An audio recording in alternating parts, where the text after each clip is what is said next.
Mga kabisnes naming minamahal, makikisuyo po kami. Naglalambing po kami sa inyo. Kung maaari po sana ay pakisuportahan natin Alminda Cariaga Mix Vlog. Alminda Cariaga Mix Vlog. Right? Alright! Bira! Bira! Hi po mga kababayan, welcome back to my YouTube channel. This is Alminda Mix Vlog po, nagsasabi magandang gabi around Middle East, magandang umaga po o hapon dyan sa Pilipinas. So panibagong reaction video po natin ito mga kababayan, mga kabisnes.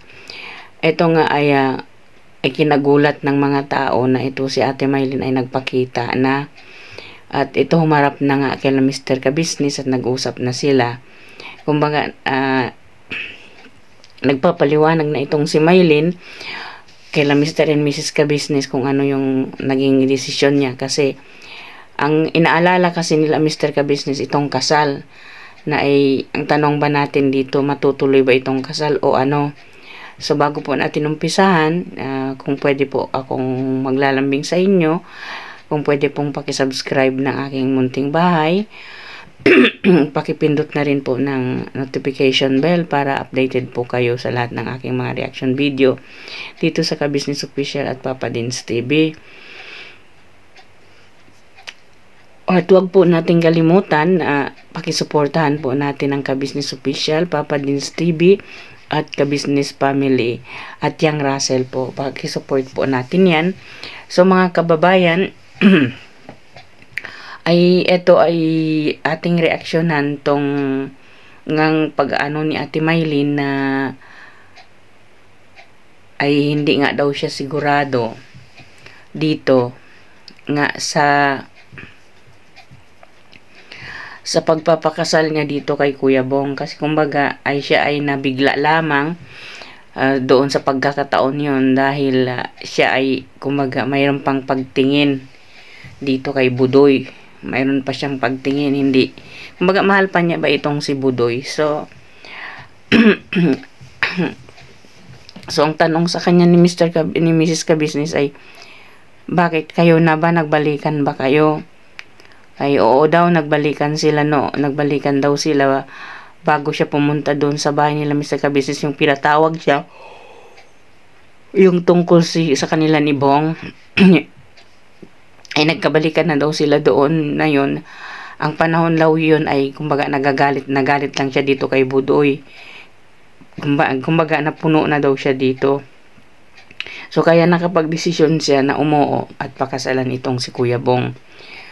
So sa mga kababayan, para naman kasing ito si Ate Mylene ay drawing. Kumbaga, hindi pala siya sigurado at bakit siya umuo at bakit po dumating pa ang punto sa pagpaayos ng kanilang marriage sa papers of marriage ay dumating na sila sa munisipyo.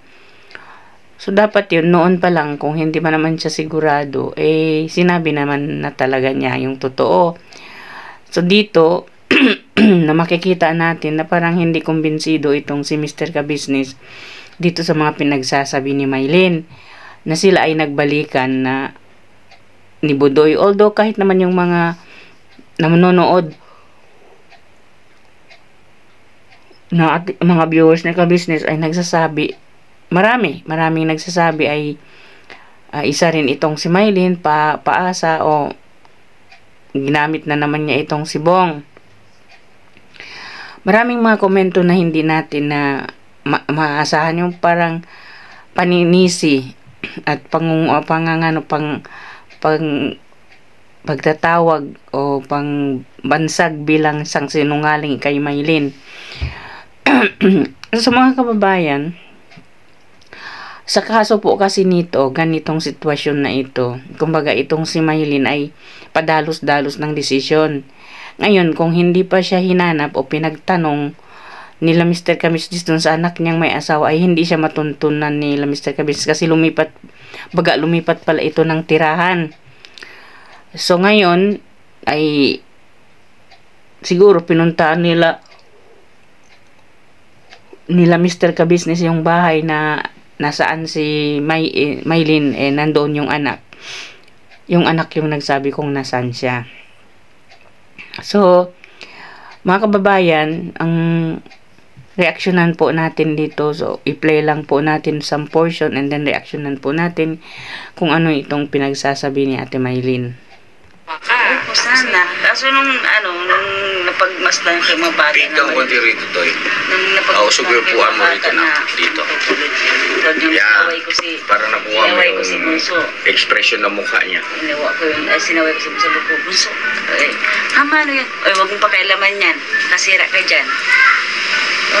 Naalala ko sa buko, baka baka sa buko kasira Buti kung Saan mo na lang masisira doon sa bahay? Anong sisirain yan? Yung mga ganyan, nakapatong di ba doon sa ba? Hindi yan, ano yan, binabantayan naman ng kagwang yan. Binabantayan ng kagwang yan. Baka mading na sa... Hindi, ganito na lang, Ate Maylin. Hindi kami, pasensya ka na, hindi kami masyadong kumbinsido. Hindi naman ibig sabihin sa hindi ka namin pinaniniwalaan. Ano bang bumabagabag sa damdamin mo? Bakit tila nag-alangan ka? No? Na doon tumira sa ka-business house. Ano ba talagang reason? Diretsahin mo na, prangkahin mo na kami. Parang kasi, hindi pa, ang bilis kasi parang hindi pa ako handaan na agad-agad Agad-agad. So, kailangan pala pa konti-konti lang. Agad-agad yung malagay, ewan ko, kung Ano ba iniisip mo? Parang na-surprise ka ba na doon ka na nakatira? Na member ka na ng ka-business family? Ganon? Parang sa akin kasi yung yung hindi ko ina-expect kasi na doon kami titira kaagad. Parang sabi ko. Ayaw mo ba kami maging pamilya? Gusto po. Oh. Kaso parang hindi pa ako handa na. Mag-asawa kayo ni Bong, ganon. Opo. Yun. Ayun ang tumbok. Yung patungkol sa inyong relasyon ni Bong, hindi ka pa handa. Yun ang talagang Ayun. Ayun dito kay Ate Maylin ay hindi pa siya handa ang magpakasal kay Bong. So, in first place po mga kababayan, bakit siya pumayag noong tinanong siya at bakit siya nakikipag-ayos na talagang siya ay magpapakasal kay Bong sa time na yon na sinasabihan siyang ayusin na yung mga papers for marriage. Pumayag naman siya, tapos ngayon sabi niya ay hindi pa siya handa. Kailan ka maging handa, Ate Maylin?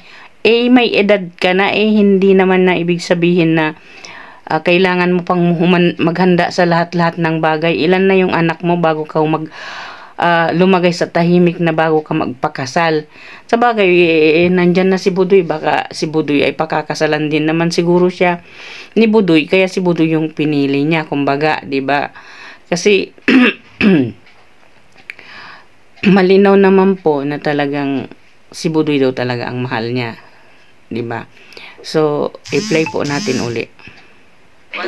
Inaano rin ng mga kapatid ko, pag-isipan mo muna, huwag ka munang dalos-dalos, pabigla daw. Ganito naman yon. Si Bong, yan, alam ng mga ka-business natin yan. Pag tinatanong namin kung sino yung gusto niyang pakasalan, binabanggit niya una ikaw.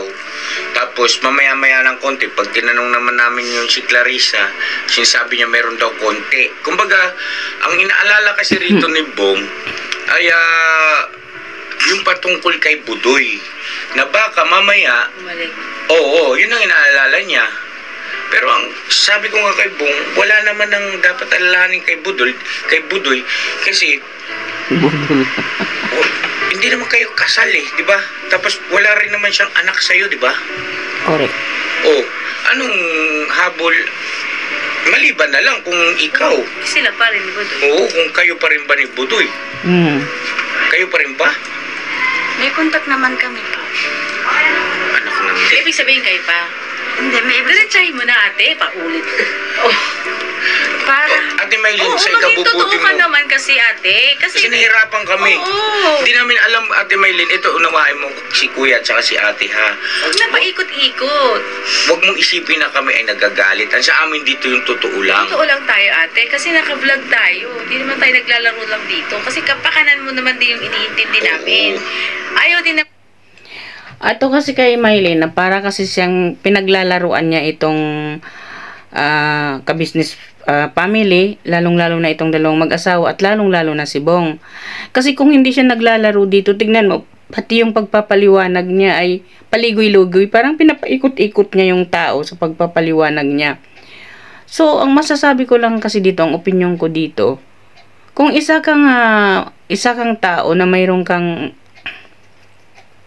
isip o mayroon kang tawag doon, delikadesa na bilang isang babae ka noon, bakit hindi mo na lang on that time na nandoon ka, tinanong ka doon sa bahay nila Mr. Ka-Business, kung kayo pa ni Budoy, ay di doon pa lang ay nagsinungaling na siya on that time na blinag sila nila Bong, yung kinausap sila sa tungkol doon na pagpapakasal nga nila ni Bong. So, dapat doon, sinabi na niya talagang directly na sila ay nagkabalikan ni Budoy. Hindi yung ganito, parang kasi siyang nanggamit, nilalaro niya yung isip ng mga tao, pati yung maisip ng mga viewers ay nilalaro niya. Kumbaga, nililito niya. Sa formal na talaga salita, nililito niya talaga itong mga tao. Nililito din niya itong ka-business family. Lahat nililito niya sa kanyang desisyon, sa kanyang paliwanag. Kumbaga, nandun na yung pagsisinungaling na naman niya, lumalabas na pagsisinungaling niya, na ito nga, pagpapaliwanag niya ay hindi diretso-diretso. Ayaw pa nga niya dito aminin na sila'y nagkabalikan. Kumbaga, paligoy-ligoyin pa niya, paikot-ikutin niya pa itong si Mr. and Mrs. Ka-Business tungkol sa pagtanong sa kanya kung sila'y nagkabalikan. So, ibig sabihin lang nga talaga nito si Maylin, hindi siya sigurado na talagang nagkabalikan sila ni Budoy. Hindi rin siya sigurado magpakasal siya kay Bong. Hindi natin alam kung ano nasa isip parang na mental block ang isip nito, na hindi niya alam kung anong sasabihin niya. Tatanungin siya, kayo pa ba ni Budoy? May komunikasyon naman daw sila. So, it's not clear na talagang may namagitan bang nagkabalikan sila ni Budoy, o parang gawa-gawa lang niya, nililito lang niya yung mga tao. Hindi natin alam, di ba mga kababayan? So, patuloy po natin. namin kung ayaw mo, di wala. Hindi ka pipilitin. Oo, kasi papaasahin Direct mo to the lang. point kami pagka nakipag-usap. Direct to the point. So, maging direct to the point ka rin sumagot. Huwag yung mga paligoy-ligoy. Kasi kung ano yung mapanood ng viewer, yun din ang iisipin nila. Oo. Kung nagpaligoy-ligoy ka, nagkaroon sila ng kalituhan, nagkaroon kami ng kalituhan, nagkaroon din ng kalituhan yung ating mga viewers. Lalabas tuloy na parang nagsisinungaling ka. Oo, Huwag mo ilagay sa ganon yung sarili mo. Ngayon, kung ano talaga yung nasa puso mo, ano yung totoo, sabihin mo sa ating mga viewers. Yun ang sabihin mo sa amin para yun ang malaman ng mga viewers natin. Kasi marami din nag-aantay kung ano ba talaga. Ano ba nangyari kay Maylin? Ba't ganyan-ganyan? Ikaw na mismo, gusto namin sa'yo manggaling. Oo, kasi planchado na eh. Nabanggit na nga na February 12 ang kasal ninyo. Tapos ngayon, si Bong naman, madaling paliwanagan pagka halimbawang patungkol lang kay Puto yung inaalala niya eh. Oo, yun lang. Si Bong, sigurado siyang gusto siya ang pakasalan. Ang sabi nga lang niya sa atin, yun nga lang, yung inaalala niya si Butoy. Oo. Kung kayo pa rin ba? Kasi hindi rin alam. Baka raw manghimasok. Yan ang kanyang O daw makialam. Baka raw manghimasok o makialam. Sabi ko kay Bong, wala naman siyang, kung sinasabi ni Maylin, batay doon sa nakaraang vlog, na sinasabi niya na wala na kay ni Budoy, so walang habol si Budoy. Anong hahabulin ni Budoy? Paano siya, kakasuhan ko siya. Di ba? Makakasuhan ko siya kung halimbawa, nagpakasal kay ni Bong, tapos mag-interrupt siya, makakasuhan siya, makukulong siya. Kasi hindi naman kayo kasal, wala siyang karapatan sa'yo eh. Di ba? Yun. At saka kakausapin ko rin ng personal si Budoy sa bagay na yan. Inuna lang kita, maaaring kasunod ng vlog na ito, si Budoy naman ang kakausapin ko. Para once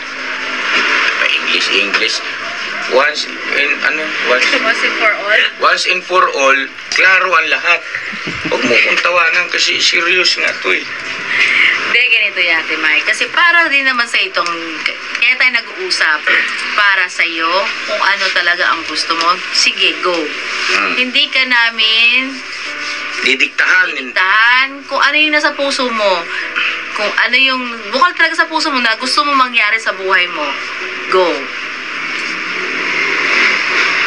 Siyempre, pag ikaw nagsinungaling, ikaw rin na masisira, di ba? Kaya di ba sabi sa'yo, simulat sa pool pa lang, ate, ayoko na lang magsisinungaling ha.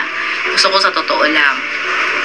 O ngayon, sabihin mo kung ano yung gusto mo para alam din ng viewer ano yung totoo. Kung ano yung nasa puso mo. Kung ayaw mo, go. Kung gusto mo, go din. Nasa iyo yun. Nagdadalawang isip. Ano ba yung dahilan? Sige, okay, nagdadalawang isip. Ano ba yung dahilan bakit nagdadalawang isip si Ate Maylin? Ang pinag-usapan natin dito tungkol sa inyong dalawa ni Bong, ha? Oh, ano ba ang dahilan ni Ate Maylin bakit nagdadalawang isip ka? Bakit? Ano bang inaalala mo? Kasi hindi may nararamdaman pa kasi ako. Ayaw ko naman kasi na ano yun. May nararamdaman ka pa kay Budoy. Ang tanong, si Budoy ba may nararamdaman sa iyo? Ganon? Ibig sabihin kayo pa din. Inamin po niya naman. Mahal pa niya. Tsaka yung time po na ano kuya, yung time po na pinasundo po ako. Yung nag-usap kayo ni Bong? Okay. Magkabalik ko na po kami. Bakit nung sabi mo sa vlog, hindi na kayo? Magkabalikan na po kami. Ano na yun, magkabalikan na po namin. Ayun, nagkabalikan na pala sila noon bago nila pinag-usapan yung kasal nila ni Bong. Kaya talaga namang lumabas ka talaga dito nagsisinungaling, Ate Maylin. Hindi na natin maiiwasan doon sa mga basher na nagko-comments na ikaw ay talagang sinungaling. Hindi ba, mga kababayan? So dito lang sa paliwanag niya ito wala puro dito kasi sinungalingan itong paliwanag ni Maylin Hindi naman tayo pwede humusga, pero ayan parang lumalabas talaga yung tunay na kulay nitong kaya pala maraming nagsasabi siya talaga ay mahilig siyang magpaniwala, yung papaniwalain niya yung tao sa kanya, sa mga ginagawa niya, na yun pala ay puro kasinungalingan. Parang ganon yung mga komento na nababasa natin dito. Di ba, mga kababayan? So, ipagpatuloy po natin. Kaya nagalit siya ng gusto sa akin. Di ba nga sabi ko si Ate Maylin, naka-vlog to ha, nanonood si Kuya Budoy. Oo. Binigyan kita ng warning. Ate Maylin ha, paulit-ulit ko sinabi sa'yo, naka-vlog, maririnig ko ni Kuya Budoy na wala na talaga kayo. Confirm mo yun. Si Budoy ba ay may pamilya? May asawa siya, di ba? Wala po. Nabanggit siya May anak nga siya Dating asawa po. Oo nga, dating asawa, kasal sila. Hindi po. Tawagan mo nga si Budoy, ma. Kasuyo ako, may number ganun Hindi po, hindi po. Tawagan si Budoy para klaro ba? Para hindi tayo nagsasalita rito ng tayo lang. Kung kailan, kausapin ko, kung kailan ko siya makausap ng punta sa bahay ka. Ulit-ulit ko sa kanya sinabi, hindi siya magsisinungaling. Mali ka rin. Ayun, mali talaga siya. Totoo yan, Mr. Ka-Business. Maling-mali talaga siya. Alam pala niya nagkabalikan sila ni Budoy, na sinasabi ni Budoy, mahal pa daw din siya ni Budoy. Bakit siya pumayag doon na magpakasal kay Bong? Kawawa naman yung isa na umasa na lang. Pinaasa na naman niya. Nagoy, hindi naman lang talaga sila na awa dito sa kalagayan ni Bong na ganito na nga ay para bang niloloko, parang ganun. Kailan ba yung babaeng dumating sa buhay ni Bong na talagang yung para sa kanya talagang yung bang tatanggapin talaga na talaga siya ay bilang siya, na hindi paglalaruan, hindi paasahin, hindi gagamitin itong si Kuya Bong sa kanilang ay yung parang pansarili nila.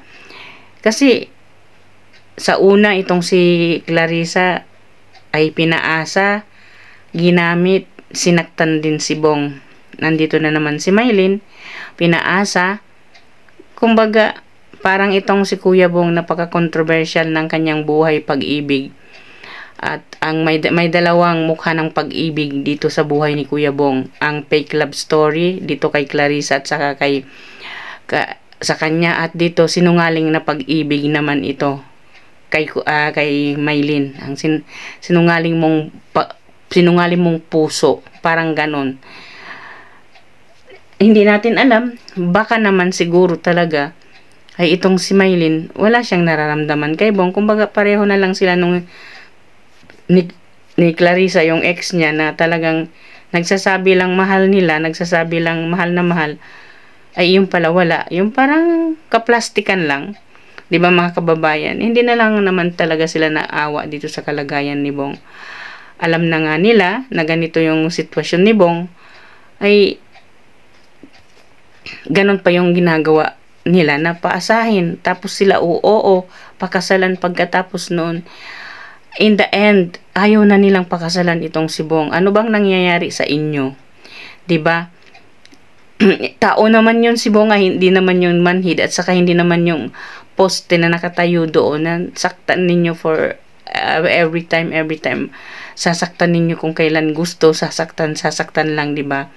So mahirap din naman na talaga. Siguro, hindi talaga sila tinadhana. Kaya ganito yung nangyayari. Wala tayong alam kung sino talaga ang tinadhana kay Bong. Bahala na yung tadhana doon kung sino ang ibibigay niya kay Bong. Kasi, kahit man lang, kitingnan mo, ito kay Clarissa, nagsettle na din sa pagpapakasal kung anong date. Nandito kay Maylin, sinettle na din kung ano yung date. Wala. Sasabihin pa rin, hindi handa. Nagdadalawang isip. Baka bukas makalawa, magtatatlong o mag-aapat isip na rin kayo sa ginagawa nitong ganito. Ay mahirap mawawala ako, parang yun nga, mental block na ako. Kaya sabi ko nga, nagalit siya sa akin, sabi ko, sige, tatanggapin ko magalit ka sa akin. Alam ko kung pagkakamali ko, tinatanggap ko. Hanggang na yun. Hanggang ngayon, di ganun pa rin ang sa'yo ng viewer, nagsisinungaling ka pa din. Tinatanggal nga natin yung pagsisinungaling mo nagsisinungaling ka pa rin pala. Hindi lang din sa amin, pati sa Panginoong Diyos, nagsisinungaling ka. Ngayon, kung talagang mahal mo si Budoy, sige, bahala kayo sa buhay niyo. Magpakasal kayo kung gusto nyo. Malaya kayo kasi may edad naman na kayo. Yun. Pero Budoy, sorry po. Kasi yun po yung sabi niya sa amin. Wala na kayong dalawa ni Ate Maylin. Apo. Kaya naman po to si Kuya Bong ay naniligaw sa kanya. Dahil lang yun po ang sinasabi ni Ate Maylin na wala na po kayo, Kuya Budoy. Pero alam mo, Ate Maylin, kung halimbawa naging tapat ka kagad, naging totoo ka kay Bong, sinabi mo kagad sa kanya na, Bong, pasensya ka na ha. Oo. Kasi nagkabalikan kami ni Budoy, hindi na pupunta sa iyo. Hindi na talaga, hindi na magpapakita sa'yo, hindi ka nakakausapin nun. Nahiya ka sa ako, Nahiya ako. Yan yung mga hiya na hindi inilalagay sa lugar, kaya nagiging walang hiya. Correct. Lalo ka tuloy napapahiya. Correct. Di ba mga business, dapat ganun Tayo, huwag tayong magpataig doon sa sinasabi na hiya, kasi ako mahiya, nakakahiya ba yung magsabi ka ng tapat, ng totoo, na wala kang nilulokong tao, tapat ka pati sa sarili mo. Nakakahiya bang maging tapat sa sarili? Kung ano nararamdaman mo, kung anong gusto mo, hindi nakakahiya yun, Ate Maylin. Sa inisip ko sa anong isipin ni Bong. Hindi. Sa baka isipin niya pag gana siya. Hindi ganun. Hindi mo siya ipagtatabuyan. Once na alam ni Kuya Bong na wala na kayo, hindi na yung magpapakita sa iyo, hindi ka na niya guguluhin. Oo. Hindi ka niya liligawan. Hindi ka niya pupuntahan. Ganun yun. palyaso, ang parang nagtulay ka sa dalawang ilog. Namangka. Ay, sorry po, namangka pala. Ba naman nagtulay? Namangka. Namangka sa dalawang ilog. Nagkakabito rin ang camera na Intoy. Namangka sa dalawang troso. Yan. Dalawang Yan lang po, hindi ako... mahaba. Malalaking mga troso. Sarili ko na inamin. So, ito na yung huli, ha? Huli na ba to? Di pa. So, Ate Maylin, ano na? Klaro na ba tayo rito? Para hindi na namin maiano si Bong sa iyo. Sa akin, para sa akin, klaro na. Klaro na. Anong gusto mo sabihin sa mga viewers natin? Pasensya na po sa mga viewers po at hindi po ako naging honest, hindi ko po nasabi yung totoo na totoong naramdaman ko kung ano sinong kila ate kila kuya sa inyo po. Sorry po. Ito na naman. Pagkatanga na naman. Ang hirap. Pero sa kabilang banda, believe ako sa iyo eh. Alam mo bakit? Ang minahal niyang lalaki, isa lang si Budoy lang. Alam mo na pala, Ate Maylin, nagpakatanga ka dyan kay Budoy, pero paulit-ulit mo pa rin siya binabalikan. Paulit-ulit mo pa rin ginagawa yung katangahan. Dapat, kung alam mong nagpakatanga ka, alam mong gawi mo na yung ganyan na lagi kang nagpakatanga sa lalaking ganyan. Bakit mo ulit-ulitin? Eto ha mga kababayan, opinion ko lang ito. Dapat uunahin mo yung future o seguridad ng mga anak mo sa pag-aaral. Although dito kay Mr. Ka-Business ay inoperan ka na scholar nga itong mga anak mo. 'Di ba? At bibigyan ka ng trabaho, bibigyan ka nila ng saan ka titira na hindi ka guguluhin ni Budoy. Ang problema kasi dito kay Maylin, sa ano ko lang opinion ko lang sa kanya, hindi niya pinaiiral yung utak niya. Ang pinapairal niya yung puso niya. Kumbaga, puso ba o puson? Hindi natin alam kung ano yung pinapairal niya kasi anak mo yung kailangan mo doon na paaralin. Kasi hindi naman natin minamaliit na talagang hindi niya kayang paaralin. Although kaya naman niya siguro paaralin itong si Maylin, yung mga anak niya, pero nandoon yung opportunity dapat naging practical na lang siya doon sa pagkakataon na yun. Alam naman pala niya dito na mismo sa bunganga niya, eto nagpakatanga na naman. Alam mo pala na lagi kang nagpapatanga, ginagawa ka lang tanga ni Budoy. Bakit pa ulit-ulit mong babalikan? Bakit pa ulit-ulit mong gagawin na alam mong nagpakatanga ka lang dyan sa isang tao? 'Di ba? Hindi na kasi tawag pagmamahal yun. Yun ang sinasabing kagagahan, katangahan.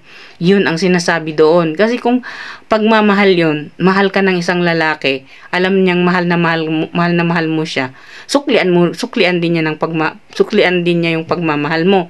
Pero kung halimbawa ikaw lang ang nagmahal, nagpakatanga ka sa kanya, then leave it. Iwan mo. Mag-move ka. Halimbawa, ayaw mong pakasalan si Bong. Diretsuhin mo sila Mr. and Mrs. Ka-Business, 'di ba? Sasabihin sana niya, hindi pa kasi ako handa, kung pwede sanang pag-isipan ko muna itong kay Bong. Pero kuya, halimbawa lang pwede po bang doon na kami sa inyo tumira kahit hindi pa kami, wala na sa usapan talaga yung doon, isang tabi niya muna yon, pag-isipan ko muna yung tungkol sa amin ni Bong. Pwede naman yun, nakakaintindi naman tong sila Mr. and Mrs. Ka-Business.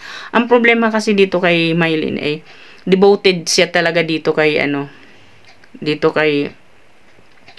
sino to? Dito kay Budoy. Ito yung problema sa kanya, na napaka-devoted niya dito kay Budoy. 'Di ba mga kababayan? So, dito, wala na tayo dito magagawa kasi devoted siya dito Kumbaga, dito na umiikot yung mundo niya. Ayaw niya na sa iba. Kung ano man ibibigay na buhay sa kanya ni Budoy, doon na lang siya. Hanggang doon na lang siya, kasama niya yung mga anak niya. Hindi niya iniisip yung future ng mga anak niya, kinabukasan ng mga anak niya. Wala siyang iniisip doon, ang iniisip lang niya yung sarili niya. Sarili niyang kaligayahan, pero yung mga anak niya, hindi niya inisip yun. Kasi pag inisip mo, Ate Maylin, yung future ng mga anak mo, isang tabi mo yung pag-ibig. Pag-ibig is nandyan lang yan. Pero yung mga anak lalaki, andyan lang yan, anytime pwede kang iwan. Pero mga anak mo, nandyan yan habang buhay yan sa'yo. Yun ang hindi mo binigyan ng halaga, yung edukasyon ng mga anak mo na ibibigay ni Mr. Ka-Business sa'yo. Hindi ba mga kababayan? So bago po natin i-end ang aking reaction, pakinggan po natin itong may last portion niya. No? Napanood ko rin yung vlog ni Clarissa. Pakilakas. Napanood ko yung vlog ni Clarissa na pinipilit niya na nakipagbalikan sa kanya si Bong. Tapos diba tinatanong niyo po kung nakipagbalikan si Bong. Sila 21 tayo nag-vlog.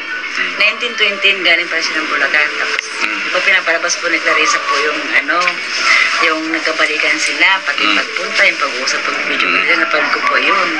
Tapos yung mga sinabi ni Clarissa na mas sakit against sa inyo po. Diba tinanong naman din natin si Kuya Bong kung nagkabalikan sila, diba? Sabi niya hindi. Ayun, huwag mong masyadong pinag-iintindi yun kasi totoo na si Bong ay pumunta doon sa nanay ni Clarissa. At ang sabi niya nga, ang pinupuntahan niya, kinukumusta niya ron, si nanay ni Clarissa. Ngayon, syempre, malalaman ni Clarissa na nandun si Bong, automatic yun, magbi-video call. At ang hindi ko nga maintindihan, na parang pinalalabas niya na sila pa ni Bong, no? Na nagkabalikan sila. Ngayon, sinasabi nga namin, hindi umuwi ka, pakasalan mo si Bong. Tsaka si Kuya Bong naman na nagsabi na hindi naman sila nagkabalikan. Yun nga. Nag-usap lang sila sa video call. Yun nga. Sa kabila ng ganon, na kung malimbawang totoo po, mga ka-business na nagkabalikan na sila ni Bong, na parang sinasabi niya na mahal niya si Bong, mahal mo pala, di umuwi ka rito, pakasalan mo si Bong kung totoo. Diba? Na talagang mahal mo si Bong. So yun po yung punto namin doon. Ngayon, sa mismong nanggaling naman kay Bong, mga ka-business, ay hindi naman daw sila nagkabalikan, kundi nagka-video ko lang at kinakausap nga daw po siya na mag-vlog sila. So anyway, hindi ko na alam yon ang story about doon, no? So ayun mga ka-business, kasi si Mrs. Ayun, nabanggit nga ni Maylin dito na napanood nga daw niya itong live ni Clarissa na nagsasabi, pinipilit na sila nagbalikan ni Bong. So kumbaga dito kasi sa mga pananalita ni Maylin, kumbaga dito sa dulo parang nagseselos siya dito na ang akala niya is totoo nagbalikan itong si Clarissa at saka si Bong. So yun na nga naman talaga. So mayroon naman talagang katibayan na itong si Bong nagsasabi hindi sila nagbalikan, kasi paulit-ulit naman itong si Bong tinatanong hindi sila nagbalikan, hindi pa kuya, wala, hindi. So parang matitrigger ang isip mo dito kay Maylin, ano ba talaga, may pagsiselos ka doon kay Bong, tapos mahal mo dito si Budoy. Huwag kang mamangka sa dalawang ilog, huwag kang mamangka, yun pala, huwag kang mamangka sa dalawang ilog, Ate Maylin, kasi mahirap yun, isa lang yung puso mo. Kung gusto mo talaga si itong si Budoy, then wala namang problema. Pero kung gusto mong si Bong, di mas maigi, kasi diba. So may mga ibang nagsasabi dito na nagko-komento dito, kaya daw pinipilit ni Mr. and Mrs. Ka-Business na pakasal si Bong kay Maylin dahil ayaw nila kay Clarissa. Malinaw po yan talaga sa sinasabi ni Mr. Ka-Business. Kung talagang mahal ni Clarissa si Bong, di umuwi siya, pakasalan niya. So kung hindi niya kaya yung back and forth na pamasahe dahil hindi pa nga siya dapat umuwi, di sagutin ng mga viewers niya na pauwiin nila si Clarissa kasi sila yung atat na pinapakuha nila. Umuwi ka sa July, Clarissa, sabi ng mga cheerers ni Clarissa. Pakasalan mo si Bong and then kukunan mo siya ng passport, dalhin mo siya sa Hong Kong. Parang ang dali lang doon sa nagsabi na yun na madadala mo yung tao doon sa lugar na yun. Di mag-ipon yan si Clarissa ng milyones na pera para makuha niya si Bong. Or else naman, gagamitin niya itong si Bong at yung pera ni Bong. Simple lang, manggagamit siya, di ba? Dapat sana ay hindi na yun ganun na pinagpipilit o dinidiktahan o ayaw kay Clarissa kaya pinipilit nila si Mylene pakasalan kay Bong. Maliwanag naman yung sinabi ni Mrs. Ka-Business. Alam mo, Bong, kung ako lang, ang opinion ko lang, para sa akin lang, yun ang sabi ni Mrs. Ka-Business. Para walang sakit ulo, pakasalan mo si Kayla. Oh, walang sakit, pag gumaling na yan si Kayla, walang sakit ulo kay Kayla. Dito kay Clarissa, anong gagawin niya dito kay Bong? Gagamitin at gagamitin niya. Magpapanggap siya na mahal niya si Bong. Ang totoo naman ay hindi, di ba? Gagamitin niya dyan sa pagbablog niya. May katibayan naman mismo sa bunganga ni Bong. Dito naman kay Ate Mylene, hindi natin alam. Kasi ang gusto niya dalawa tong lalaking nandyan sa kanya, itong si Budoy at saka si Bong. Kumbaga itong paligoy-ligoy niya, paikot-ikot niyang mga rason, ay gusto rin niya, ay hindi niyang bitiwan si Bong. Gusto niya ay nandyan pa rin kay Bong. Kaya ang mga viewers nagsasabi, kasi gusto nang niya yung pera ni Bong, di ba? So, di maiinsulto ka doon at dapat isang beses ka lang magdesisyon. Kung talagang si Bong, iniisip mo yung future ng anak mo, then magiging practical ka. Hindi ka mabubuhay ng pag-ibig. Hindi ka mapapakain ng pag-ibig. Love, nga, magmahal tayo. Hindi magmahal tayo. Lahat naman tayo nakasubok ng pagmamahal. Pero, yung sinasabi nila na mapapakain ka ng pagmamahal, hindi ka mapapakain ng pagmamahal.